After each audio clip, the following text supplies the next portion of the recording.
I do their read. parents, after they sold. Well, it's 1 o'clock, so I think we should get started. I'm Gigi Barnhill, president of the Amherst Historical Society, and it's great to welcome you all here today. Today we're hosting local educator Tom Weiner and UMass Professor Amilcar Shabazz, who will talk about their new book of abolitionist history in Defiance. And I'm not sure if they knew, but our theme for next year's celebration of the American Revolution is Amherst was never silent. So I'm really happy to start off that with this program. Amilcar has been a professor of history and Africana Studies in the W.B. Du Bois Department of Afro-American Studies since 2007. His research interests include African American educational history and public policy, Afro-Americans in the Caribbean, Central and South America, and African American biography. Tom is a lifelong activist and was a 6th grade teacher at the Smith College campus school for more than 30 years. Are you still teaching, or do you? I switched to teaching preschool teachers how to raise healthy boys. Wonderful. Not making this stuff up. And Oh. book tour, And on the Underground Railroad book tour. Tom was educated at Trinity College when the draft lottery was imposed, and his response actually, I think, inspired a lifetime of social activism. Profiling 20 black and white men and women, their book discusses 20 abolitionists, highlighting their courage, activism, and unwavering commitment to freedom through vivid vignettes and including in it the words of the abolitionists, their struggles and sacrifices come to life. Amid current ongoing efforts to erase history, these stories serve as a powerful corrective meant to challenge, inquire, and ignite action. So with that, I turn the program over to our 2 speakers. Thank you. Thank you all so for coming. much. Thank you for the introduction. I thought you were going to mention my first book, because as soon as Okay. you said that my activism was inspired by the Vietnam War protest, that I thought was going to lead. My first book is called Called to Serve, Stories of the Men and Women Confronted by the Vietnam War Draft. I interviewed 63 people, 33 are in the book. It was made into a play called The Draft that had the best ensemble cast in Boston in 2015, and the play was made into a film. So Wow. I knew you didn't know all that, but I thought you were going to connect a dot or Bring two. you back for next year's Yeah, well, programming that- too? I don't, did I do it? I don't know if did I do a talk on that? I thought Because it's you did. all local people. Yeah. Many yeah. of them are local. Okay. Okay, on this note, on the In Defiance note, I want to start out by telling you about the title. Now more than ever are the words In Defiance relevant, given what we all face. And we think this book is relevant for the same reasons, given what we're all facing. But the title happened 6 at least years ago, before things took the turn they've taken in the last 9 months. And it was inspired by someone some of you may know, named Brian Stevenson. He's the founder of the Equal Justice Initiative, and he's also the author of a book called Just Mercy, and the film that resulted in Just Mercy, Fighting for the Lives of Black Men Who've Been on Death Row. So he was quoted in a book by Susan Neiman called Learning from the Germans, Race and the Memory of Evil, which is all about the East and West German efforts to have reparations for Holocaust survivors and families of Holocaust victims. And then the book switches halfway through to talking about Alabama and Mississippi and the need for reparations in this country, which this man is fighting for every day, and I've joined that fight, but we have yet to even acknowledge the real apology, let alone all the harm and repairing it. So he was quoted as saying in that book, Learning from the Germans, hi Arsa, you should be proud of those Southerners in Mississippi and Louisiana and Alabama who argued in the 1850s that slavery was wrong.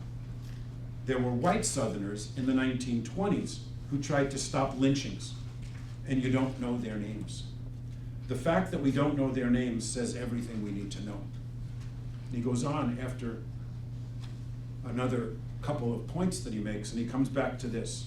We can actually claim a heritage rooted in courage and defiance of what is easy and preferring what is right. When I read that sentence in her book, I knew that had to be part of the title. In defiance, and he says, of doing what is easy in favor of what is doing what is right. All 20 people, and many others that we didn't include, that's what they did. And they should all have statues as we tear down or relegate the Confederate statues to oblivion or basement where the history can be told. We can make that the norm we want to celebrate as our Southern, and I would say Northern as well, history and heritage and culture. That's an inspiration for this book. I would like to address the subtitle, but first of all, thank you everyone. It's nice to have another bite at the apple of Amber's History Bites. Been on once before, and it's good to be back. The subtitle, 20 Abolitionists You Were Never Taught in School. We don't mean to be presumptuous.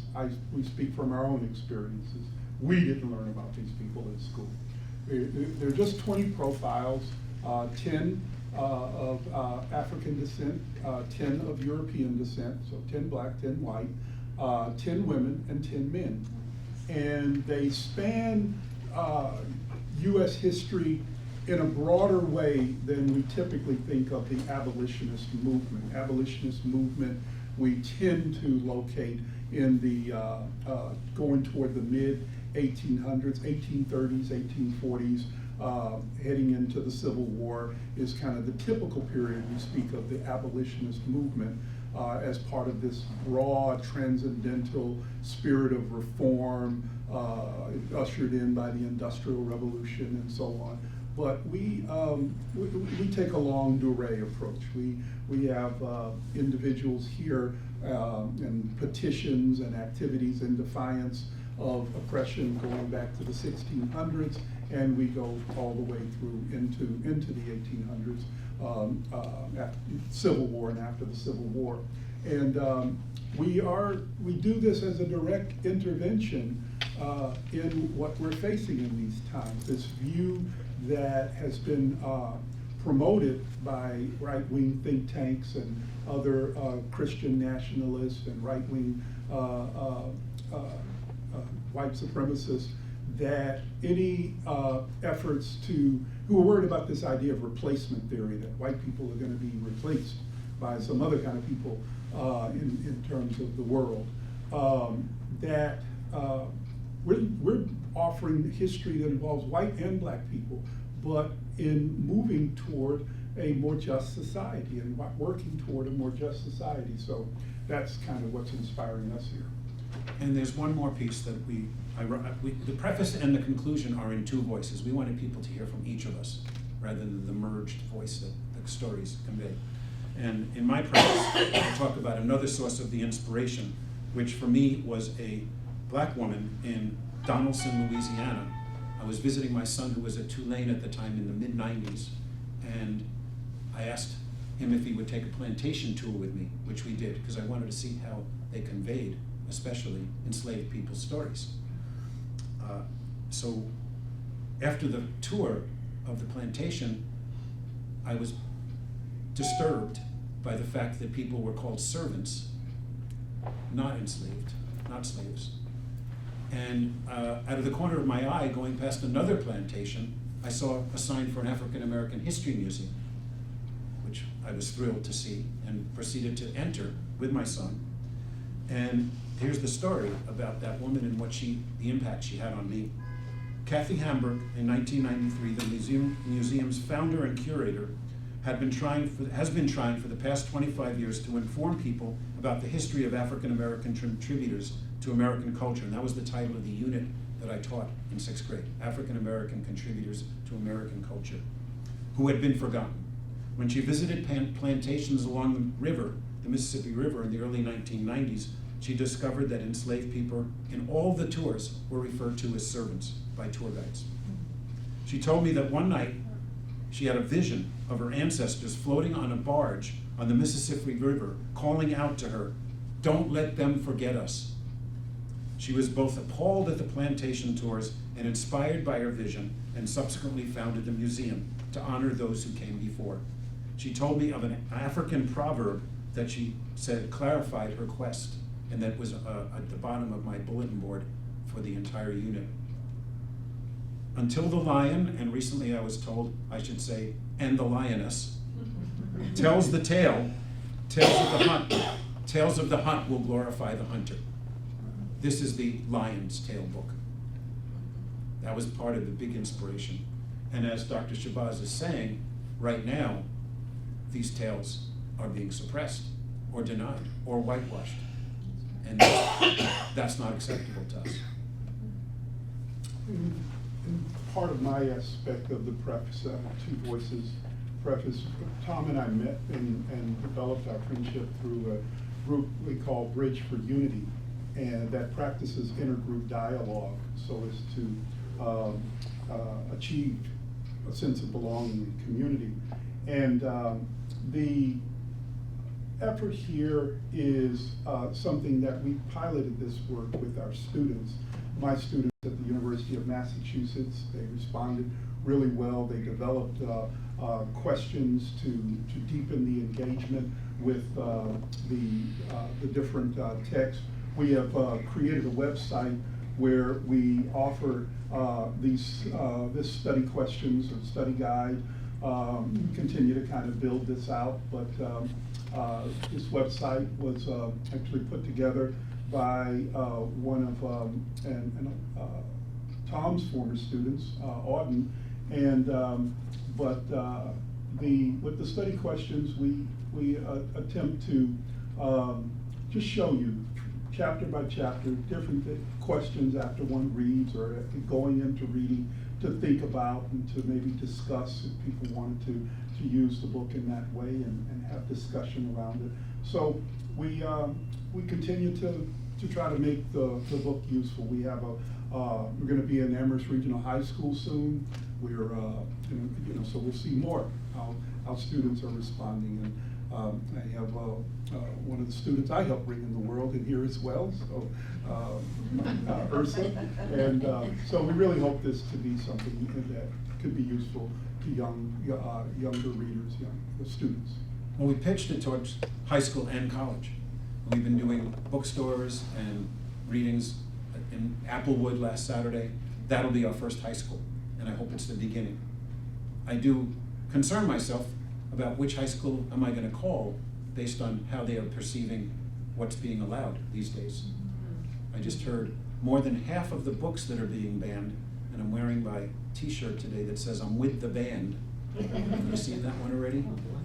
Almost every one of the books I taught read To Kill a Mockingbird out loud for 33 years. We're hoping the high schools will open doors to us, but we just are putting our feet in the water with this. We do have an upcoming Underground Railroad book tour to DC, where we're speaking at the Women's National Democratic Club, maybe C-SPAN, and at the oldest AME black church in the country in Philadelphia, Mother Bethel. So we're definitely trying to get it out, and this is one of the ways. And this was a very exciting day. I went to Dr. Shabazz's class and talked about the book. They each chose a black person and a white person, and then came up with these questions after they read those chapters. So we're hoping that model could be what we use in other classes, or they could use these questions to study the people. So that's the rationale for that. We do also have a PowerPoint, and I want to go through a few of the people we're going to highlight. But before I do that, I want to talk about the cover. Oop. So the cover on the slide could only be so big. If you can see it from back there, it probably could pass a few books out, but there's a lot more going on. And I want to talk you through a few of them, which you can't see here. So the website showed a picture of a flower in the beginning. There's a butterfly taking off from that flower. I'm not going to try to get back to it right now, maybe before we finish. That butterfly is right here, and that's one of the people, meaning we don't have her picture, because the photograph that we were told was her by a luminary black journalist in New York City writes for Amsterdam News, isn't her. As we dug deeper, as my former student Auden dug deeper, we found out that's not Sarah Mapps Douglas. But we also learned that Sarah Mapps Douglas was the first black woman to have a painting in a book in the 19th century, and she's in our book, she's chapter 3. So we said, let's put the butterfly and the flowers in, and that's Sarah. We also don't have a picture on here of Daniel Pistorius. Dr. Shabazz mentioned, we started in 1688. People don't know that there were Quakers who did a petition against enslavement in 1688, the first known document that does that. Daniel Pistorius was one of those writers, authors, and that's the house they wrote it in Germantown. And in the book, there's a picture of the desk that they signed it, that he wrote it on, and I keep hoping we're gonna have a reading next to that desk, because that would be really special. And we also have a medallion that says, "Am I not a man and a brother?"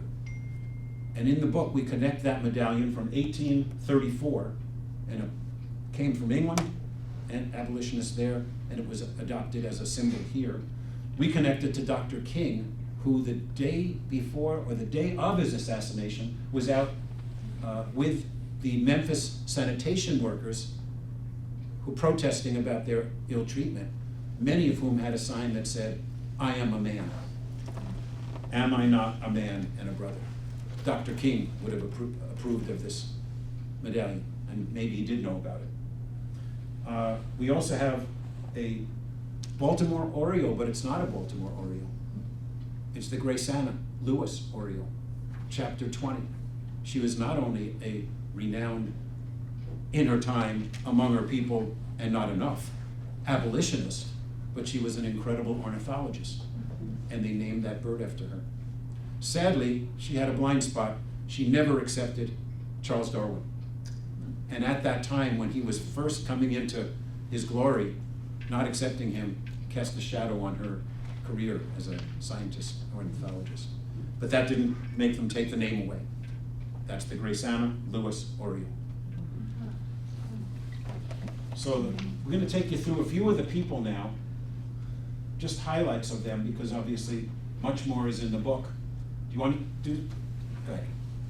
This is one of the earliest petitions, not for freedom. Belinda was became free as a result of her owner, Isaac Royal, deciding he was going to stick with King George III. I've been to the Royal home. It's in Medford, and it's still there today. It's an historic property. And they are beginning to, on their website and at the site itself, beginning to incorporate the enslaved people that were part of that, that household in the story much more prominently. It's really great to see how they have developed and moved along. But when he left, the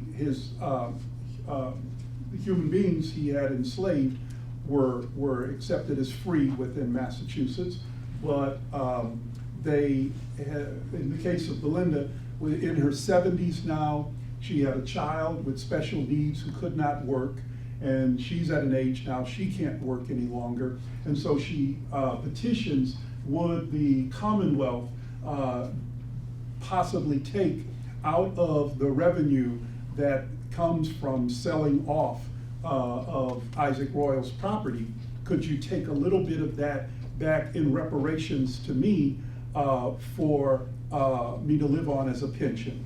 And in fact, 2 payments were made, but not significant enough to completely take care of her, and it wasn't on an ongoing basis, but they gave one, she petitioned again, and they did give another allotment. She had requested $52 per annum, but that 52 they didn't agree to, but they did give a little bit. The bulk of the monies from the Isaac Royal estate went to the funding of Harvard University Law School today. And this document is at Harvard, the original of it. This is a facsimile of it. And she was indeed illiterate, but you see her will sign her mark as with an X. She would not have been able to spell Sutton. She would not have been able to spell Royal. And in consonant with the idea of Malcolm X, her real name is unknown. Her real origins from West Africa and was taken from her as she was kidnapped as a child and brought over here to the United States, all of which she tells in the petition, which we've included as well in the appendix. Great, thank you. So I'm going to move us along. You could spend a lot more time with Belinda because the story is incredible, and the story is told. It's not clear all her own words, and we think it was written down by a more local luminary, Prince Hall, who was very instrumental in starting the organization that also is in Springfield of the Masonic Order. That's one of his contributions. Yeah. So we move on from there. I'm going to just flash you through a few people. We'll come back to one or two of them. Paul Jennings was James Madison's valet. Wrote the first book about life at the White House. And also was a conspirator, leader of attempted the biggest escape of enslaved people, 77 people. Tragically foiled when someone gave them up. But he was one of the plotters of that. So quite a complicated gentleman. Mary Ellen Pleasant gave tons of money to John Brown and had an amazingly diversified career. We will come back to her. Henry Highland Garnett is one of the people that when people look at the table of contents they recognize because he was astonishing. We call him the Malcolm X to Frederick Douglass, like Malcolm X was to Dr. King. And his address to the slaves is in the appendix. It is, I think, one of the most powerful speeches in the English language to try to arouse enslaved people. This is a woman who was inspired, and some of them were, by her father. And that's why the father's there. In Canada, he was an incredible abolitionist. He tried to integrate Boston schools in the 1840s. It's an amazing story, championing one little girl who could not go to a white school because she was a black girl. And that story repeats a lot. This man is credited with coming up with the expression "black is beautiful" or words to that effect. And that woman on the card is in the first ever black fashion show in which black women were featured and had their own hair the way it was intended. 1962 was quite a challenge to get that photo. It's in a gallery in California. Sarah was thrown down a flight of stairs at 16 when she tried to integrate a theater in Boston, sued the theater, got reparations, I'm calling it reparations, damages, and they integrated the theater. 16. This is a man whose life is extraordinary, both as a Civil War spy and then hero and then congressperson, and tragically died at 33 years old, already having accomplished a lifetime, but who knows what he could have done, Abraham Galloway. That's the best we can do with Francis Pistorius, because he was born in the 1600s, way before photography. But that's that house I told you about. We're getting a better picture of it. That's the table I want to read next to, where this petition was signed. This is the man I want to talk about for a minute or two. In the book we say about him that he was, the chapter title is "A Small Man with an Outsized Passion for Justice." He was 4'10", fully grown. Did not stop him from being the person that I credit with starting guerrilla theater in 1738. Have you heard of guerrilla theater? Guerrilla theater is the stuff they do when they do a die-in on Main Street in Northampton. People doing protest theatrical things. Have you heard of Bread and Puppet? Bread and Puppet is a form of guerrilla theater because they're doing things about what's going on in our world that they want people to know about in the strongest terms. That's what he was. But it was 1738. It was not a tradition yet. Here's what he did. This incident took place in Burlington, New Jersey in 1738.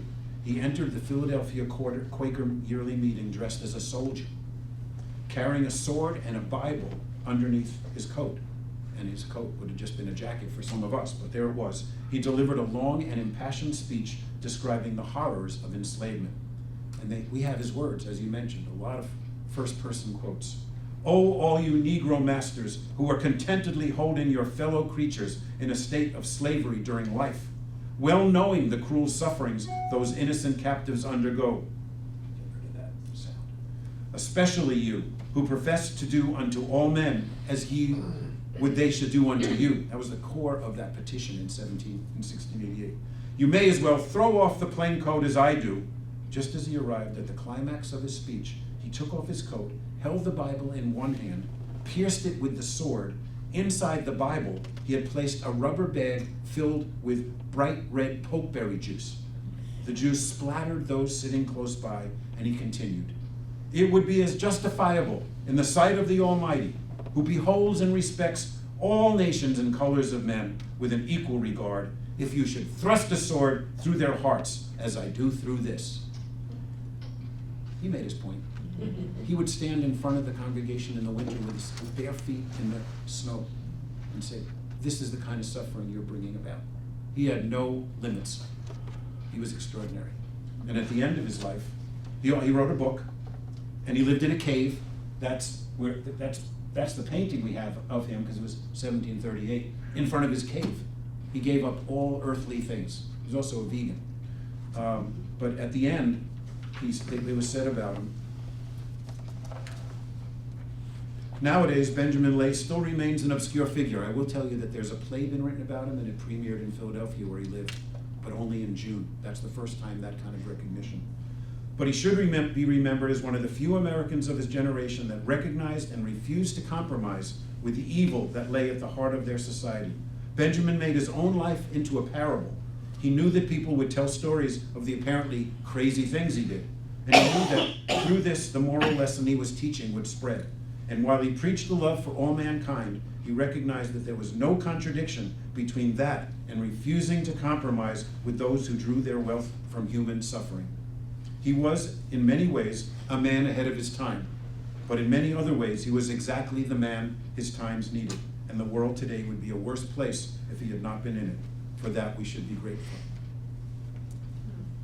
Benjamin Lay. Where we are in time. We got 10, 15, yeah, 15 minutes.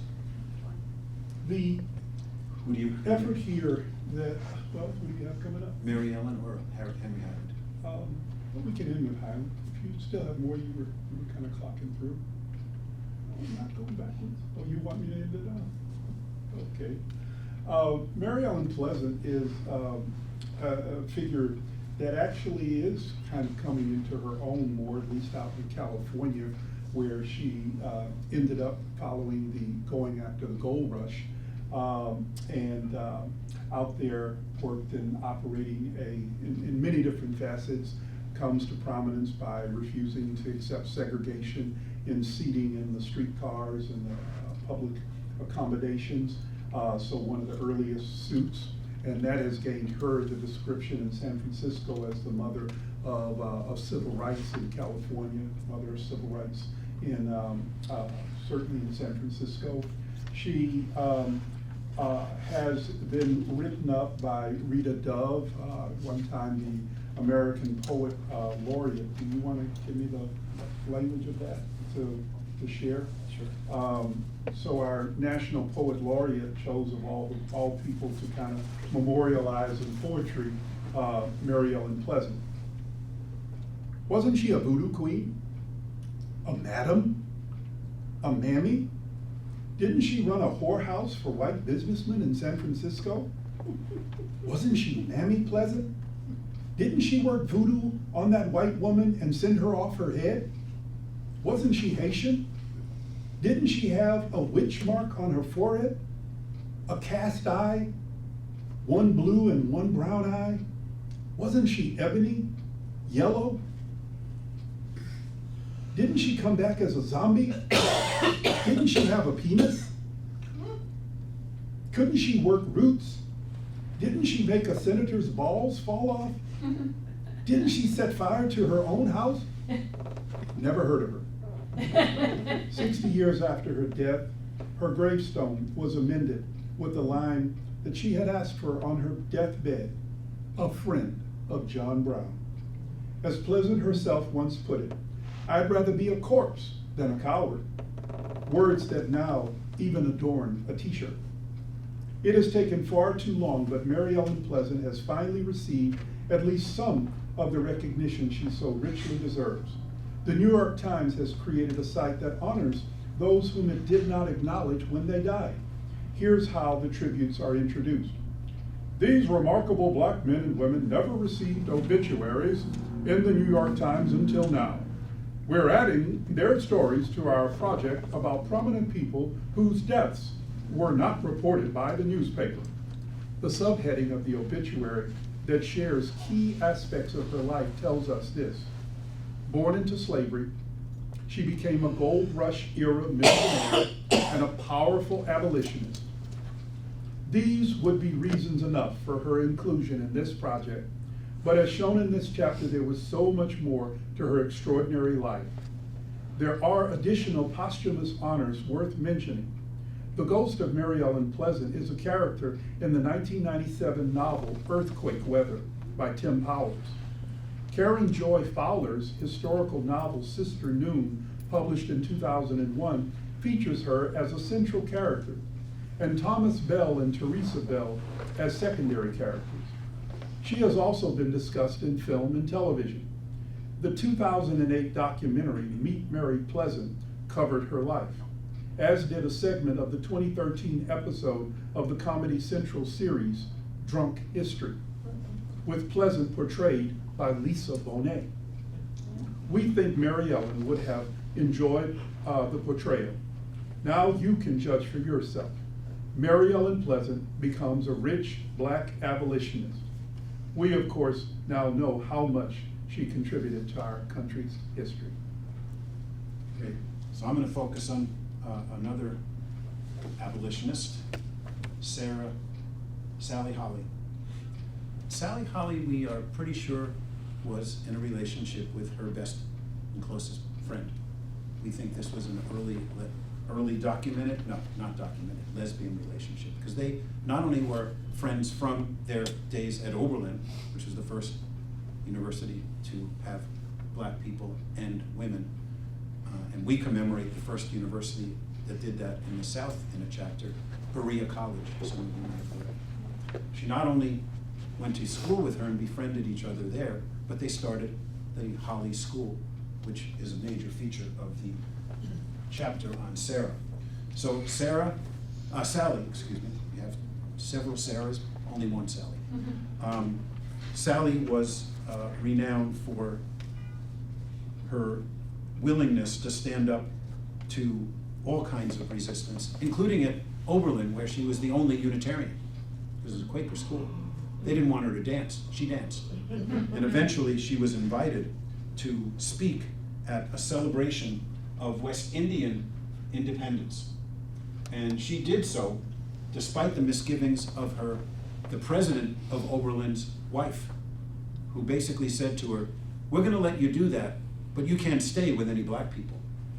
And she basically responds and said, "I hadn't even thought that I'd be kindly received enough to receive an invitation, but you can be sure I will be accepting it." So she stood up to people throughout. And then the moment of real commitment to abolitionism occurred when Abby Kelly Foster, a renowned white abolitionist, was speaking, and Sally was in the audience, and Abby really wanted to pass the baton. And she said something to that effect. She said, "I'm looking for anybody who will basically take the pledge to become a spokesperson, to go out into the world, preaching abolitionism." And in that moment, Sally rose up and said, "That's me. I'm your woman." And from that point on, she was undaunted, kept going up through and including the Civil War.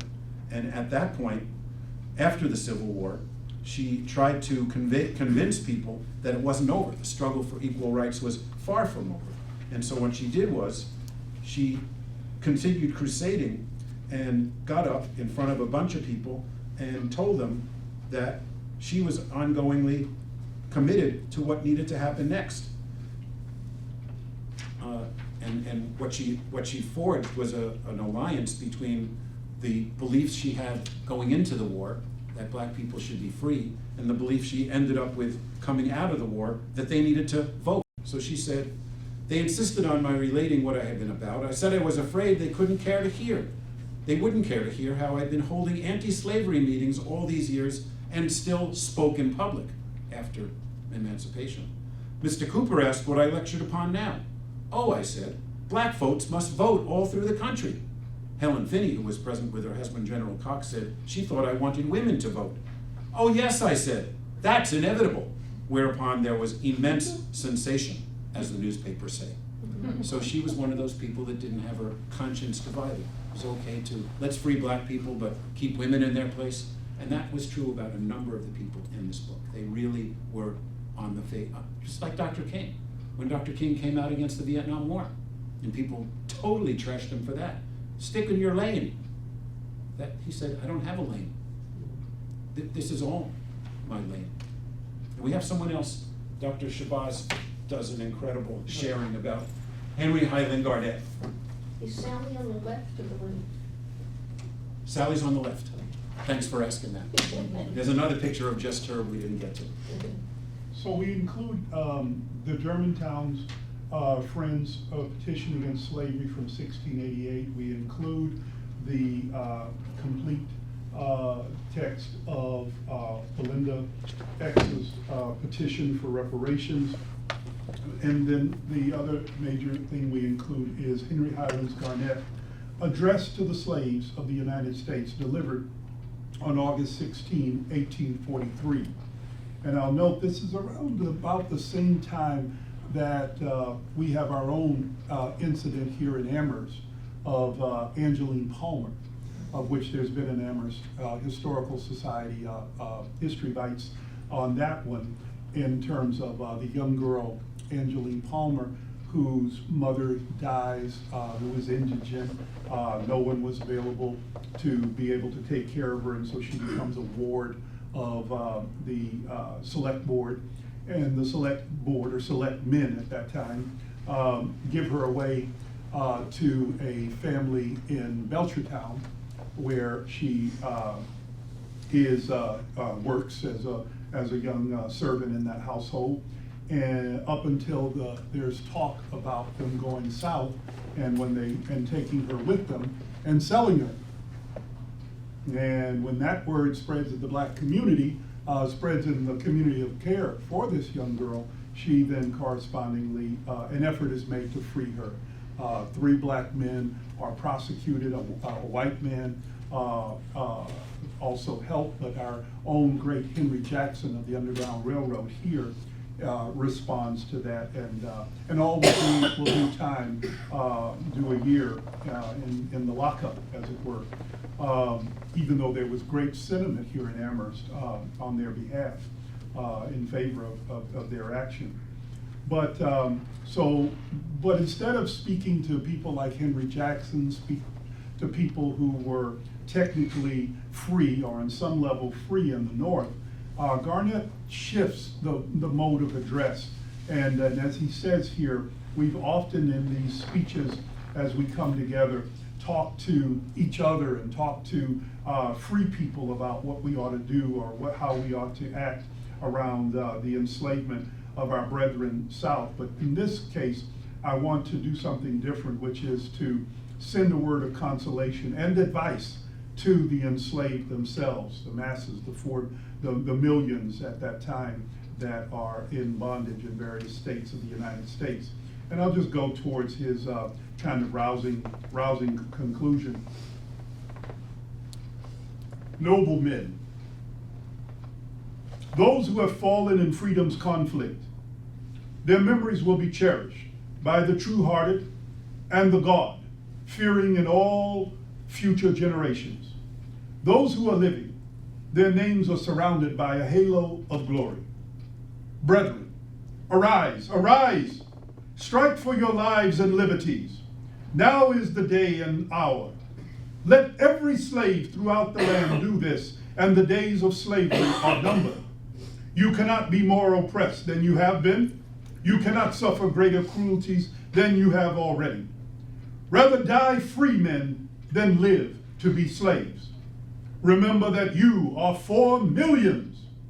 It is in your power, so to torment the God-cursed slaveholders that they will be glad to let you go free.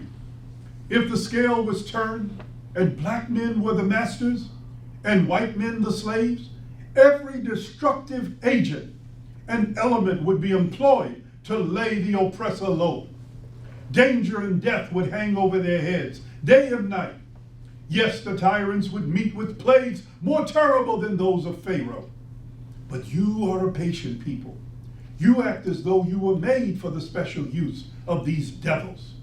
You act as though your daughters were born to pamper the lusts of your masters and overseers.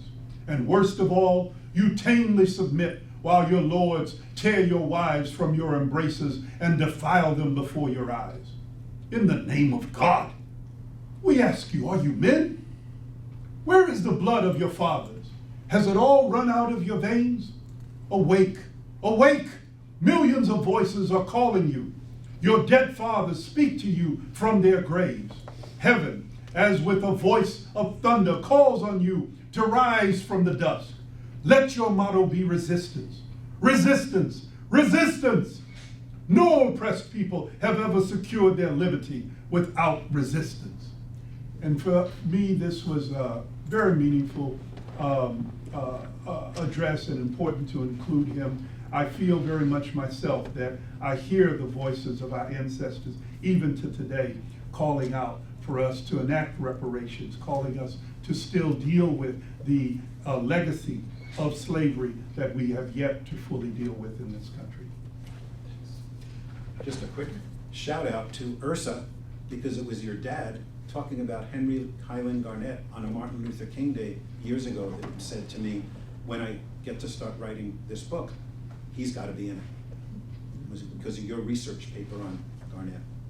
So that kind of speech, I think, has incredible relevance for today. And I hope everybody will find a way to be in support on No King's Day next Saturday. There's, I think, over 2,000 locations now where there will be protests around the country. We need to show defiance and resistance. So we wanted to leave time for questions. We can go on. We got another 15, 17 people to tell you about it. But we also want you to read the book. So ask away. At 15, we covered more than 5.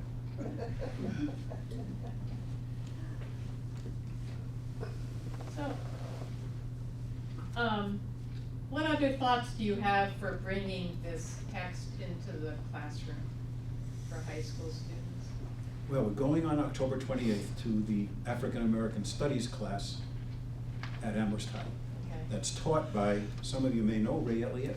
You know who Ray Elliott was? Extraordinary man. Yeah. Who was he also running NAACP, or was that just Reynolds? He didn't run it, but he was He was a in member. it. He was part of He came the to my lawsuit. classroom. The lawsuit against Amherst for racial tracking in the schools. He came to my classroom a couple times because he was a World War II vet who served in a segregated army. And he taught us lessons about what that was like and what he did to overthrow it, overturn it. That's what I would like us to do. I want them to hear, I want the students to hear stories, and then I want them to do research, because there are many other people. We end the book with a reference to a woman that was sent to me by a woman that some of you may know in the Valley, Sarah Pirtle. She knew we were doing this work. She's a minister up in Shelburne Falls area. And she said, how about including her? But she was British, Elizabeth Hayrick.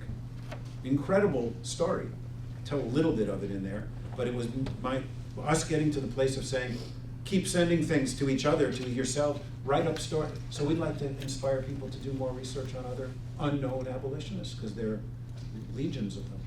That would be one effect. The other big one is to try to inspire activism. I mean, that's what we're doing here today, talking about resistance. We want the people in the class, the students, to see there are black men, black women, white men, white women who are doing this 400, 350 years ago, and the work isn't done. We still don't have equality. We still don't have justice. That Pledge of Allegiance doesn't ring less hollow as we go forward. So that would be, you want to speak to I'll that? add And you're teaching them. I'll add at the college level that I'm excited where things are moving. We'll be speaking at Amherst College soon in one of the classes there of a colleague that does history of education. And we will also, I would like to note that Amherst College has been investigating its own linkages to slavery, the slave trade and slavery itself, which we think is very important and follows in the path of many other colleges and universities that have been doing this. Brown University, Georgetown, Loyola, many others that are looking at this. And so we feel that using this book as like a common read with students as maybe as they enter can begin to generate questions, raise questions. We're sometimes so comfortable and smug. We think, oh, we're up here in wonderful New England in the north, and we never had anything to do with slavery, and it's just not true. It's just not true. Not only was there slavery here, especially with the ministers, as the work of Bob Romer has showed us, it was mostly these religious people, that leaders, ministers that were that had enslaved people in their households. But quite apart from that, it's also how we benefited, how the wealth of someone like Israel Trask, who's one of Amherst College's first trustees, was based upon slavery, slave plantations in the South,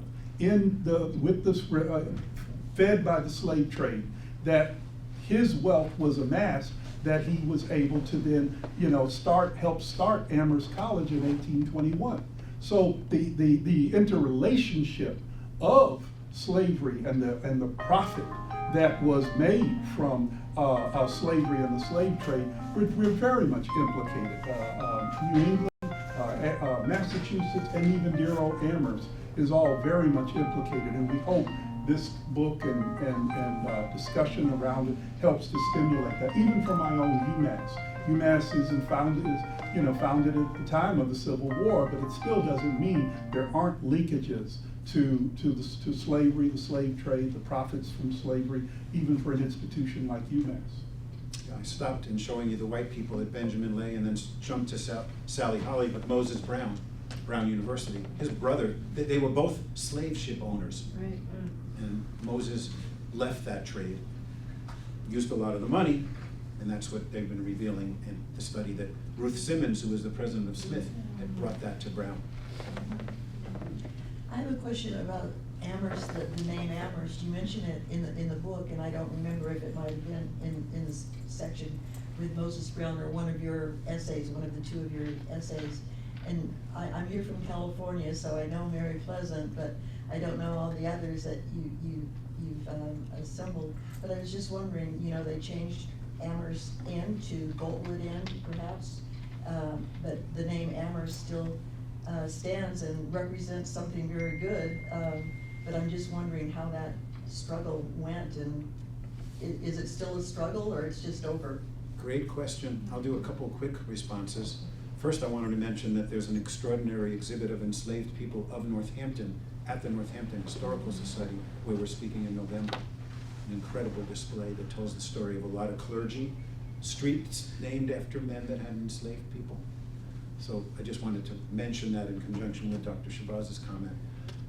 There's a woman in the book that was a tough choice to stick with, because she had wonderful journalist efforts as an abolitionist, but major problems with Native Americans. Her name's Jane Swissail, and we decided to keep her in there, acknowledge her major problems, blind spot, negative feelings towards Native Americans, because we wanted to show the scope of her humanity, and that not everybody's got everything figured out at the same time. I don't know exactly how to respond to it, what's going on with Amherst, because I've lived in Northampton my whole adulthood and have always said, how could they name a city, a town, after a man whose one of his claims to fame is wiping out Native Americans with smallpox blankets, and all Amherst residents must know this. Why wasn't this ever confronted and changed? And I'm going to let Dr. Shabazz take that, because he lives here. Anyone know my former colleague and friend from UMass, Bogarts, Richard? No, Richard Bogarts writes a column. He is one figure, along with myself and others, that do raise this question of changing the name of the town away from Amherst, Lord Jeffrey Amherst. Once when we were having some initial debates about the question of reparations, another another scholar, William Darity Jr., who went to Amherst Regional High School, from there to Brown, from there to London School of Economics, from there to MIT, and is today a professor of African American Studies and Economics at Duke University.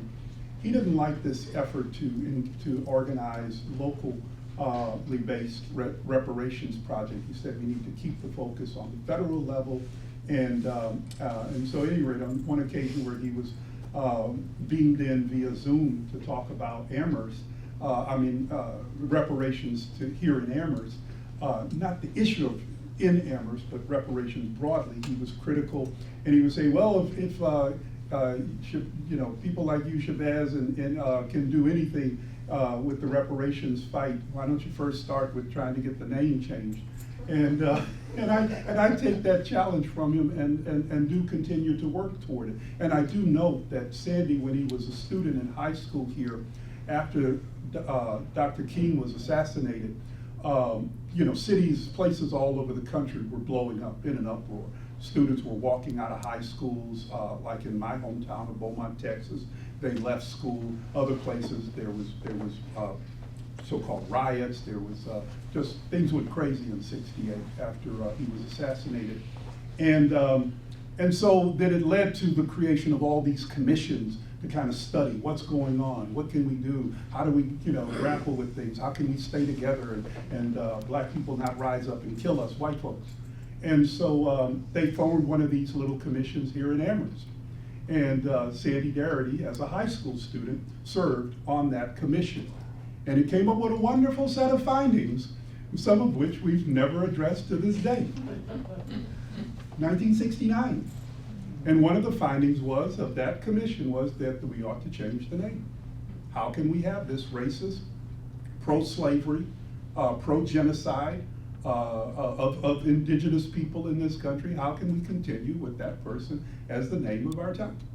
And so I'm with that, and I still espouse that to this day. And it's being grappled with all over the country, in many universities, changing names of dorms. Woodrow Wilson screened Birth of a Nation in the White House. How could you name a fellowship anyway? He didn't support the U.S. breaking away from England, by the way. His own position was that he stayed with the king, so. It's not even, yeah. Question? Yes, with the complexity of things that are occurring presently in the United States of North America, I wonder how does your book, which I will assume is a tome, it's a history, how will we apply that? I'm separate from this concept of the name of the town. All the statues are being returned that were racially offensive, barracks, the powers that be, and I don't want to offend anyone in the room, we don't all necessarily vote the same way, but things are definitely getting a little threatening. Well, we end the. What do we do? Sorry. We have, in the conclusion, we highlight the efforts of 4 different black citizens seeking to undo the new level of harm emerging from denying facts and manipulating students as a result.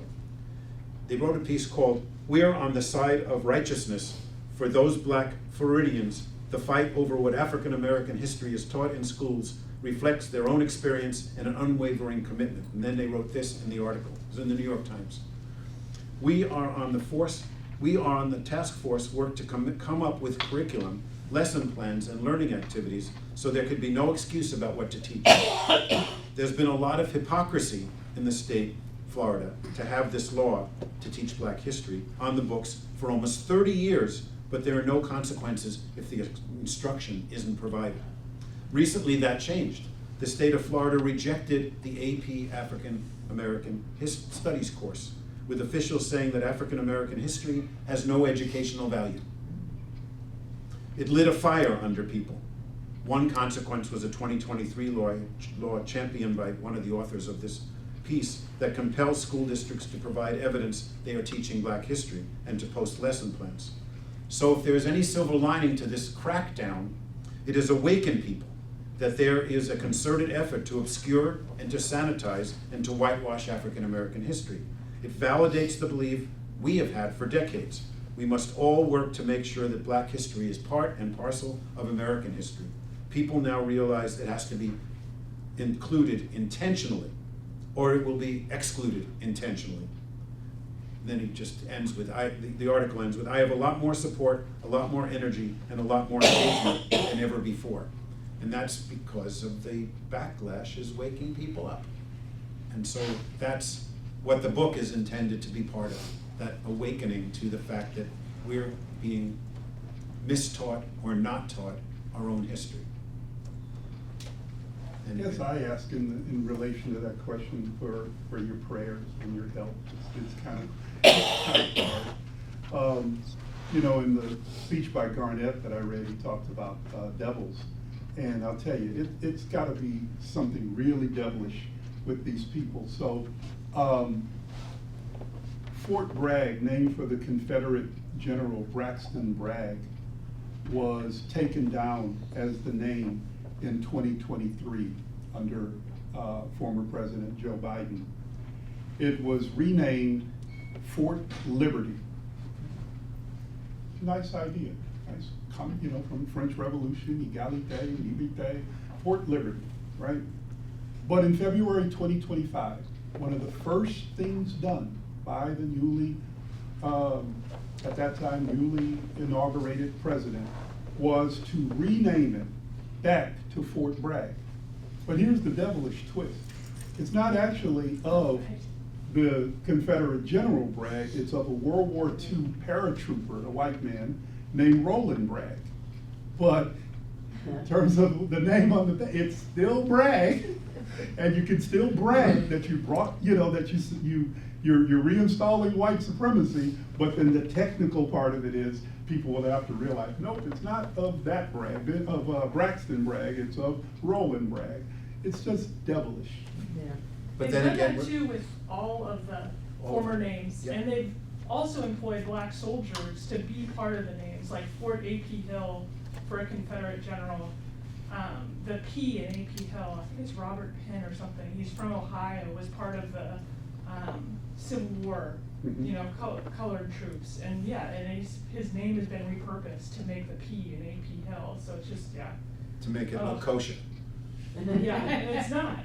I mean, that one, the A.P. Hill one for me is just like, you're just putting the P in there, like, oh. But we have our work cut out for us to Yeah. combat what's being done. And our book is an attempt to do that work. So thank you all for coming. This has been a pleasure. Thank you.